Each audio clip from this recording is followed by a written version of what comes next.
Bienvenue dans ce nouvel épisode de Groove and Résilience. Et aujourd'hui, mon invitée est une femme africaine dans toute sa splendeur. Elle est belle, fière, intelligente, ambitieuse et bien évidemment résiliente. Certains la considèrent comme une des femmes les plus influentes du continent africain. Une chose est sûre, elle en a fait son territoire. Elle est dirigeante d'une agence de communication panafricaine basée en Côte d'Ivoire et elle est surtout connue pour son engagement pour le leadership et notamment celui de la femme africaine. Toutefois, son métier, certainement le plus noble, est celui de maman de 2 garçons qu'elle élève avec respect et dignité. Mon invitée s'appelle Nabou Fall et j'ai beaucoup de plaisir à la recevoir depuis Abidjan, en Côte d'Ivoire. Nabou, bonjour. Bonjour Stéphane, merci beaucoup pour ton invitation et j'ai adoré ta présentation. Mon métier préféré c'est maman, je reconnais. Merci beaucoup. En tout cas Nabou, je suis très content de t'avoir dans cette émission, surtout depuis la Côte d'Ivoire. Et tu sais que c'est un pays qui m'est cher. Pour parler de résilience. J'ai une première question à te poser, qui est une question plutôt d'ordre général, puisque la résilience est un concept quand même qui peut être super vague. En quoi ça te parle, ce concept de résilience, Nabou ? La résilience, ça me parle beaucoup parce que pour moi, c'est l'essence même de la survie émotionnelle d'une personne. D'accord. Quand on parle résilience, on parle pas seulement de survivre, mais de revivre, je dirais. Pour moi, c'est la notion de revivre après un échec, après une épreuve, après une difficulté, de se rendre compte qu'on doit continuer parce que malgré ce qui nous est arrivé, malgré ce qui se passe, nous devons avancer, continuer à, entre guillemets, j'aime bien dire ça, vivre la vie. En Wolof, dans ma langue, une de mes langues maternelles, parce que ce n'est pas la seule, je suppose, on dit quand quelqu'un qui vit doit faire les choses des vivants. Ouais. Je le traduis littéralement en français. Quand tu vis, tu dois faire des choses de quelqu'un qui vit et non pas les faire te morfondre et te faire comme si tu n'étais plus là, alors que tu es encore en train de respirer. Pour moi, ça ne peut pas. Il n'y a pas qu'une expression qui exprime mieux la résilience que ça. Ok, c'est super ça. Et dans ta vie, alors aujourd'hui, tu es à la fois une femme d'influence, une femme d'affaires, une femme de communication, tu es aussi coach, évidemment. Donc, c'est forcément aussi un concept que tu transmets à la fois à tes clients, avec les personnes avec qui tu travailles. Mais dans ta vie, est-ce que ce concept aussi, comment ce concept ça t'a traversé ? Alors, je peux dire que ma vie est une histoire de résilience. Hein. Je ne sais pas comment dire. Ça commence plusieurs fois. Je pense que j'ai grandi en devant être résiliente. D'accord. Déjà, j'ai perdu mon père très très jeune.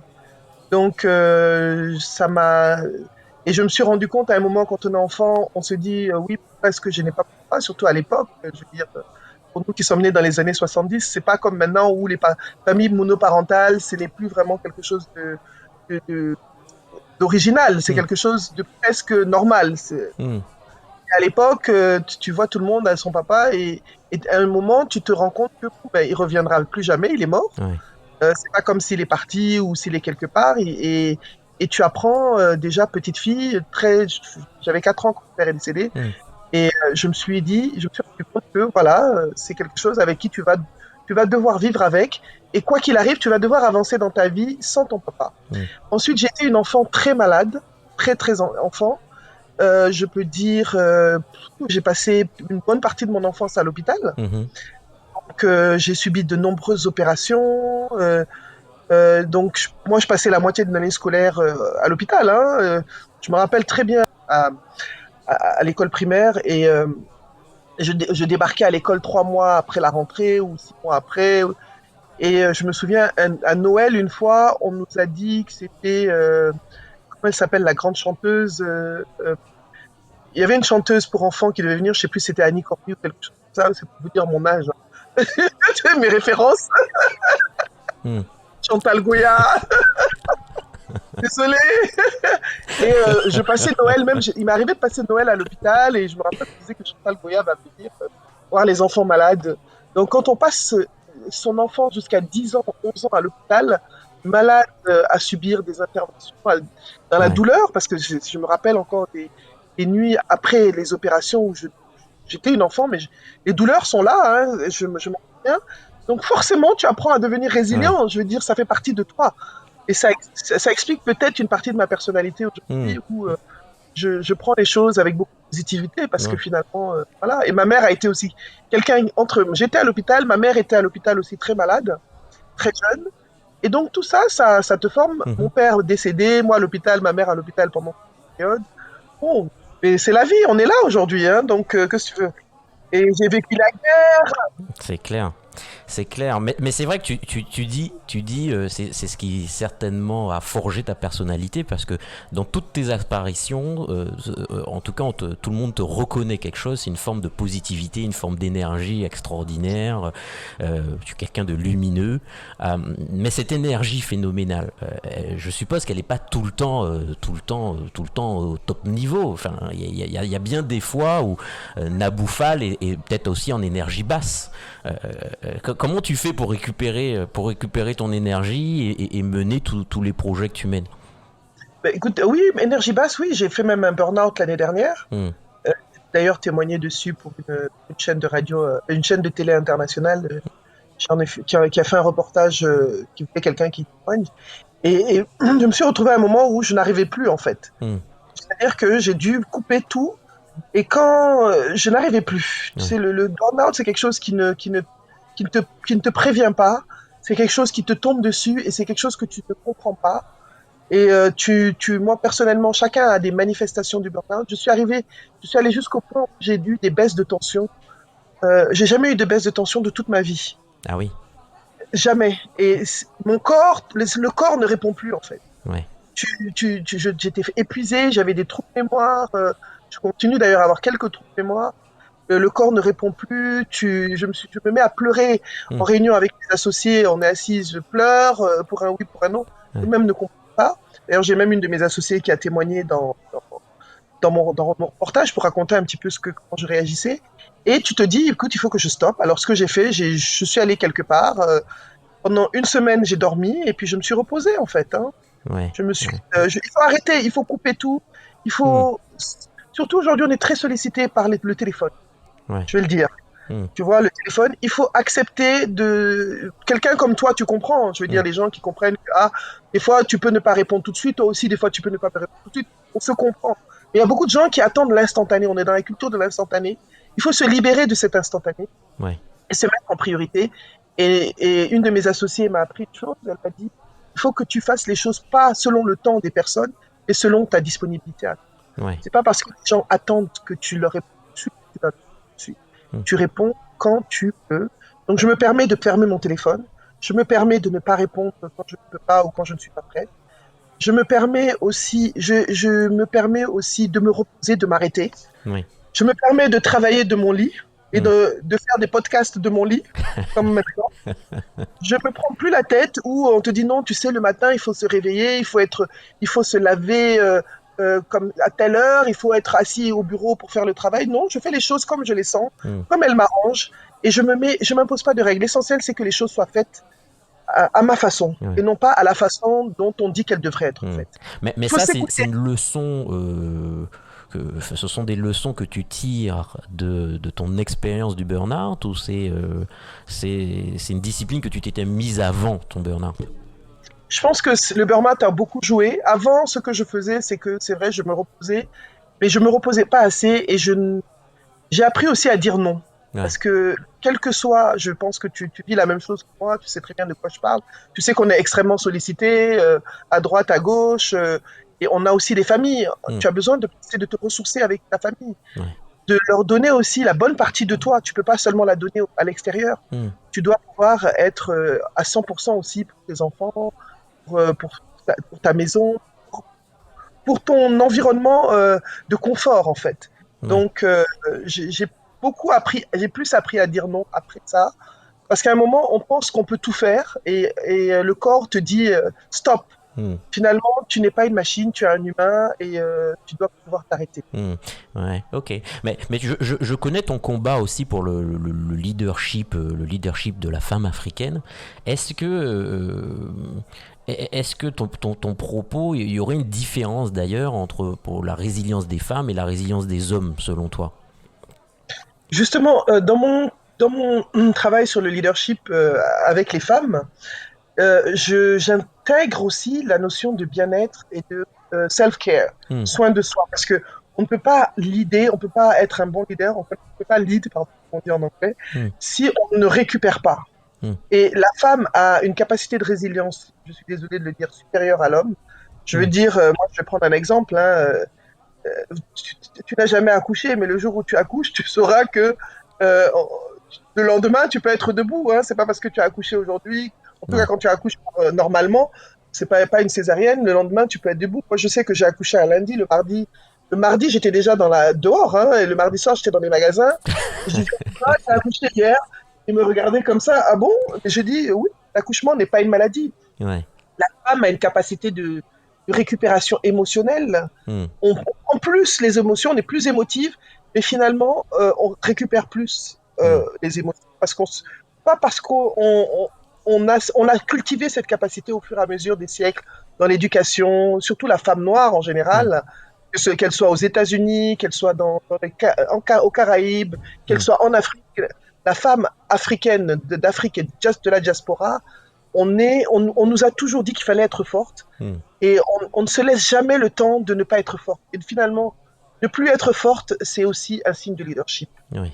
Et ne plus être forte, c'est une forme de résilience aussi. S'autoriser du repos, je veux dire, tu as été élevé par une femme noire, donc tu sais comment on fait. Hein.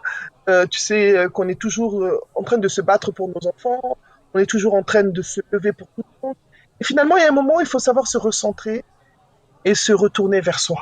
Et ça fait partie aussi du leadership. Ouais, je comprends. Mais du coup, ça fait aussi, ça fait beaucoup finalement beaucoup sur tes épaules. À la fois avec ta vie professionnelle, ta vie personnelle. La pression peut être parfois assez forte et on peut se sentir submergé par cette pression. Comment tu fais, toi, aujourd'hui, dans toutes tes activités, pour évacuer ce stress, reprendre le contrôle et pour autant être dans un certain niveau de performance?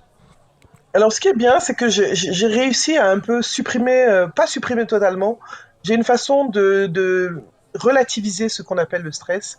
Donc, je ne m'autorise pas vraiment à être stressé. Okay. C'est pour ça que je fais vraiment ce qui m'arrange comme ça m'arrange. D'accord.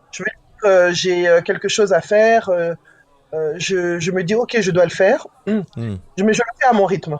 Je le fais l'essentiel, c'est que je délivre toujours. C'est-à-dire, si j'ai rendez-vous à 8, il est difficile que je sois en retard à un rendez-vous. Mais je m'organise en conséquence. C'est-à-dire que là, je savais que j'avais rendez-vous avec toi. C'est vrai que j'ai pas dormi tôt. Et j'ai mis mon réveil à une certaine heure. J'ai préparé mes questions hier, à un moment où je me sentais bien. Je les ai lus quand tu me les as envoyés. Je les ai préparés hier, je les ai regardés. Je les ai mis sur mon téléphone. Je me suis dit comme ça, quand je parle avec toi, si j'oublie des choses, je regarde. Et j'essaie de faire les choses à mon rythme, à ma façon, sans m'encombrer de la pression. Et c'est vrai que souvent les gens me disent comment tu fais. Mais en fait, je le fais pas, je suis pas stressé. Je veux dire, là, je suis avec toi. Tu sens que je le fais pas par force, je le fais pas sous pression. Je me sens pas. Je le fais parce que j'ai envie de le faire et parce que ça me fait plaisir de le faire. Et c'est surtout ça aussi, faire les choses avec plaisir. Ouais. Ne pas s'imposer des choses qui peuvent nous déplaire et aussi surtout quand on dit oui à quelque chose, aller jusqu'au bout parce que l'engagement c'est important et il y a aussi le sens de la mission, the sense of purpose, le sens de la mission, l'engagement, c'est ça aussi qui me permet de me donne de l'énergie, de la force. Je sais pas comment on peut le dire en français, la mission de vie ou l'engagement de vie. Je pense que ça fait partie de mon engagement aussi de remplir certaines obligations entre guillemets. Faire certaines choses, voilà. Partager, pour moi, c'est un engagement. Parce que comme je dis, nos histoires comptent toutes. Je ne peux pas dire à tout le monde, à mes clients que j'accompagne en personnel, vous devez raconter vos histoires, vous devez partager vos histoires. Et moi, me cacher et dire non, moi, je ne vais pas le faire. You live by example. Complètement. Mais c'est vrai que tu es aussi beaucoup sollicité, que ce soit en Côte d'Ivoire, mais aussi dans d'autres pays en Afrique, et puis aussi pour tes engagements sociétaux. Ça fait beaucoup de choses. Comment tu fais pour rester concentré et ne pas te laisser distraire? Alors, ce que je fais, c'est que les engagements sociaux qui m'arrangent pas, ben j'y vais pas, hein, je me Hmm. force pas. Hmm. Je fais vraiment je vais pas là où je n'ai pas envie d'aller. D'accord. Vraiment, c'est difficile que j'aille là où j'ai pas envie d'aller. Hmm. Hmm. En termes je me force pas. Je veux dire, je me mets pas d'obligation. Et tu sais, en Afrique, en société, par exemple, ta mère va te dire, oui, il faut aller là, il faut faire ceci. Et ben moi, je fais ce que moi je peux faire, ce que j'ai envie de faire. Hmm. Je ne me force pas. Je fais ce que mon énergie me permet de faire. Et j'ai appris à récupérer mon énergie Hmm. en me posant, en regardant un film bêtement, tu sais, et quelque chose de léger, de drôle, et en cultivant aussi un environnement de personnes positives, de personnes qui t'encouragent, et aussi du self-leadership, leadership de soi aussi. Ouais. M'encourager personnellement, ne pas cultiver trop longtemps ce qui peut m'abattre, parce qu'on est humain, hein, on a des hauts et des bas, même Bien sûr. émotionnellement, et apprendre à aller de l'avant et se dire finalement, la vie, quoi qu'il arrive, on a des coups, on a des choses qui se passent, mais on doit continuer à mettre un pied devant l'autre. D'abord parce que nous, on a des enfants, Hmm. et même si on n'a pas d'enfants, on a des familles, on a des amis, on a des gens qui reposent sur nous.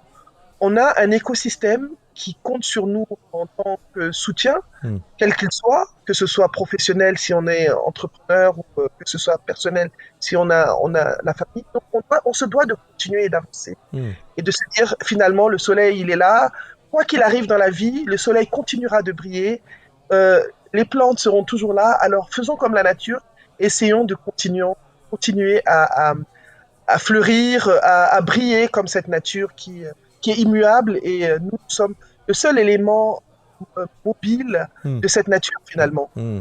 Ouais, mais ça demande un. Et j'admire d'ailleurs le moral positif que tu as dans tous les projets que tu mènes. Mais pour ceux qui nous écoutent, quelles sont tes astuces justement pour préserver ce moral positif? Surtout quand Alors, les situations sont tendues, parce que ce soit, on traverse en ce moment des crises, des jeunes crises sanitaires. En Afrique, en plus des crises sanitaires, se rajoutent parfois des crises politiques. Et quand on est entrepreneur, l'adversité, on est face à une adversité qui est pas si évidente que ça. Comment faire pour garder un moral positif? Quelles sont tes astuces à toi? alors, je vais te raconter déjà, j'ai été entrepreneur dans un des pays les plus difficiles d'Afrique. Ouais. Donc, j'ai été entrepreneur, je suis entrepreneur même toujours. Voilà. En RDC, j'ai travaillé en RDC. J'ai travaillé d'abord à Brazzaville après la guerre. Hmm. J'ai vécu une partie, les conséquences de la guerre au Congo-Brazza. J'ai travaillé en RDC pendant 15 ans à Kinshasa. Mhm. J'ai dirigé une entreprise de télécom. Ensuite, j'ai monté ma entreprise. L'environnement de RDC est un des environnements professionnels les plus difficiles. Hmm. Si tu as survécu dans cet environnement, je ne sais pas ce qui peut me stresser plus que ça. Quand j'ai monté des événements pour des clients au Nigeria. Quand j'arrivais au Nigeria, je me disais, ah, Nigeria is hard, le Nigeria est dur. Je dis, vous savez quoi, je viens de Kinshasa, votre Nigeria, là. Et sincèrement, pour moi, aller à Lagos, pour moi, c'est pas quelque chose de compliqué, organiser quelque chose au Nigeria. Hmm. Pourtant, les gens disent que c'est difficile.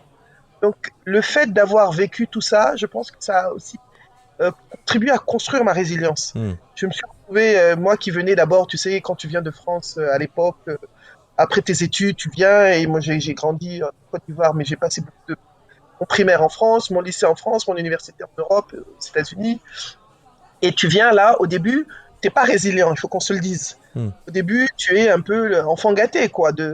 Même si j'ai eu mon expérience en France, tu es positif, et tu vas à la banque, tu fais trop la queue, tu comprends pas. Il y a des choses que tu ne connais pas. Et quand tu quittes la Côte d'Ivoire, maintenant tu vas au Congo-Brazza, c'est encore un autre niveau en dessous. Hmm. Quand tu quittes le Congo-Brazza pour aller à Kinshasa, c'est encore un autre niveau en dessous. Hmm. Donc forcément, ça te prépare pour beaucoup de choses et tu apprends à prendre du recul, tu apprends à apprendre les choses avec de relativité, tu apprends à avoir une autre perspective des choses, à essayer de te mettre dans la peau de l'autre et à te dire finalement, c'est pas parce que c'est comme ça là-bas que ça doit être comme ça ici. Chacun a son environnement, sa façon de faire les choses. Tu prends du recul quand tu es face à une difficulté parce qu'on est entrepreneur, des fois on est là, on est face à un mur, mais on arrive toujours à percer le mur. Tu sais, quand Hmm. tu as plein d'argent dehors et tu sais que c'est la fin du mois, tu as aussi plein de charges Hmm. à, À honorer, honorer. Donc, bien sûr. tu recules et tu poses, tu t'arrêtes, tu coupes tout tu disparais même des fois, tes collaborateurs, et je sais que tu dois le vivre autant que moi, tes collaborateurs doivent se dire mais où est-ce qu'il est, où est-ce qu'elle est, et tu réfléchis à comment est-ce que tu peux trouver des solutions. On est forcément des personnes qui sont solution oriented, on est orienté solution, on est orienté, quand tu es orienté solution, tu es positif, quand tu es orienté solution, tu es positif, et quand tu es orienté solution aussi, tu fais attention à ne pas... Il n'y a pas de problème sans solution. Déjà, c'est une règle pour moi. Deuxième chose, il n'y a pas de... Il n'y a pas de... comment dire il y a des choses que tu dois choisir les bons combats. Tu ne peux pas te battre et utiliser ton énergie pour les combats. Il faut se battre pour les bons combats, choisir les bons combats. Il faut savoir se recentrer. Et se recentrer, il y a différentes méthodes. Il y a des gens qui aiment écouter de la musique. Il faut apprendre à ne rien faire. Ouais. C'est-à-dire rester sans rien faire. Moi, je peux passer une journée à ne rien faire. Et à faire tout ce que j'ai envie de faire. Aller regarder des vidéos bêtes, rigoler bêtement. Mais vraiment retomber dans le basique. Ne même pas prendre un livre, mais voir des choses légères qui nous font rire, qui nous détendent. Ou alors sortir avec des amis, couper, se retrouver à rigoler. Il faut apprendre à se sortir de là. Ou alors même se dire, écoutez, je vais faire de la marche dans le quartier, faire du sport. Faire du sport, c'est un peu le conseil classique, mais moi, je vais sortir de là. Et même de la méditation. Il y a énormément de vidéos de méditation. Il y a de très bonnes méditations de Deepak Chopra. Suivre aussi des gens, il y a plein de personnes qui sont en ligne sur YouTube, il y a plein de personnes qui ont des discours positifs. Aller s'inspirer de ces personnes parce que, comme je dis, tout ce que nous sommes, c'est la somme de ce que nous lisons, des gens que nous fréquentons, des inspirations que nous absorbons.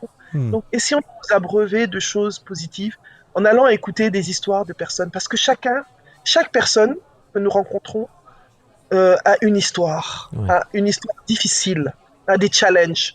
Et il faut arrêter de se dire pourquoi moi, parce que ce n'est pas que moi seul, mais c'est pourquoi. C'est humain, c'est dans le parcours de chaque être humain. Quand on s'assoit avec des amis, on se rend compte, finalement, on voit quelqu'un, on ne le connaît pas, on ne connaît pas son histoire. Mais son histoire n'est pas n'est pas lui, mais son histoire a contribué à construire la personne. Et on relativise quand on écoute les histoires d'autres personnes. On se dit, mon Dieu, je pensais que j'avais des problèmes, mais je n'en ai pas. Et c'est vrai, et c'est quand on descend, on n'est pas le centre du monde, et qu'on écoute les autres, et qu'on apprend des autres, et qu'on s'enrichit mutuellement les uns des autres de nos difficultés, et ça nous aide. C'est pour ça qu'on dit que le partage d'expérience est important. Écouter les autres, moi, quand on me dit oui, mais pourquoi tu vas écouter trucs, je dis je connais pas tout. Même quelqu'un qui fait la même chose que moi a une autre perspective que moi qui va m'enrichir. Et de son parcours, je vais apprendre. C'est pour ça, souvent, tu me verras, je fais un effort pour aller écouter ce que quelqu'un d'autre dit, parce que je pars du principe que j'apprends de tout le monde. Et quand j'écoute, je peux te connaître toi, Stéphane, aujourd'hui. Je vais pas dire, oh non, Stéphane fait un truc, je vais pas écouter. Non, je vais aller écouter parce que je ne connais pas le Stéphane qui va se présenter là-bas. Cette facette-là qui peut m'apporter quelque chose. Tu comprends ? Comme là, on est là aujourd'hui, c'est une autre facette de moi. Complètement.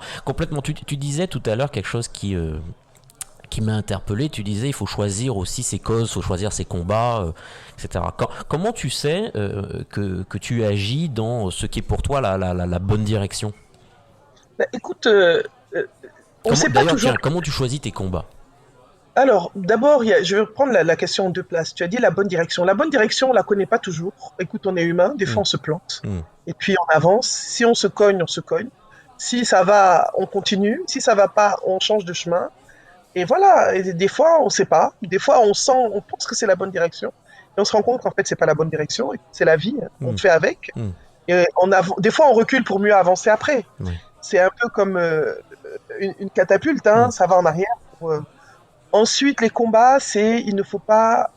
avant, peut-être, il y a la maturité aussi qui joue en ligne de compte. Il y a certaines émotions qu'il faut éviter. Je veux dire, moi, je peux prendre un exemple de certaines personnes. Tu sais, il y a des gens comme ça qui se réveillent le matin et qui sont fâchés contre toi. Et toi, tu sais pas pourquoi. Tu te dis pas pourquoi est-ce que tu vas te stresser ? Avant, je serais dans le truc où mais je veux savoir qu'est-ce que je lui ai fait.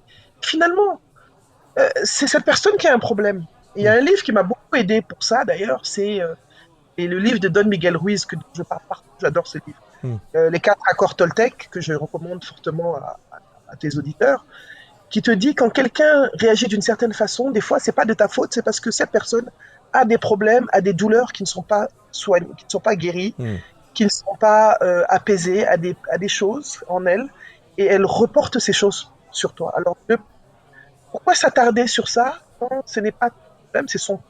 Ouais. Et c'est de ça que je parle quand je parle de choisir ses combats. Il y a des vrais combats, quelqu'un ne te parle pas, écoute, c'est son problème, il a le droit, at the end of the day. Moi, quand je vois la personne, mais je lui parle, si elle veut pas me parler, vraiment, ça me dérange pas. Ouais. Et je te parlerai. Moi, j'ai aucun problème avec ça. Ouais, je comprends. Mais de toute ton expérience, finalement, quelles sont, et de toutes tes leçons, que ce soit dans tous les pays dans lesquels tu as travaillé, dans tous les projets aujourd'hui que tu mènes, quelles sont tes trois principales finalement astuces, pratiques qui aujourd'hui t'aident le plus à avancer? Alors moi j'aime beaucoup, j'ai découvert la méditation à travers une amie, je trouve que c'est quelque chose qui me fait beaucoup bien. D'accord. Ça me permet de me recentrer, je vais sur YouTube, il y a des vidéos, il y a des méditations qui sont là, je me recentre, ça me fait. Avant, franchement, je comprenais pas la méditation, mais j'ai découvert. Je me suis dit, c'est une amie Fatih qui m'a dit, écoute, essaye, et franchement, je trouve que ça fait beaucoup de bien. Il y a la méditation, mais avec la respiration est importante. D'accord. Parce que se respirer, ça permet de se recentrer, et ça permet de se calmer, ça permet d'apaiser tout ce qui était agité en nous émotionnel. Je trouve ça, c'est une pratique extraordinaire. Et tu le fais de façon régulière Assez quotidiennement, oui. D'accord. Je le fais quotidiennement. Et oui, respirer, méditer. Peut-être pas des longues méditations, mais j'essaie toujours de le faire.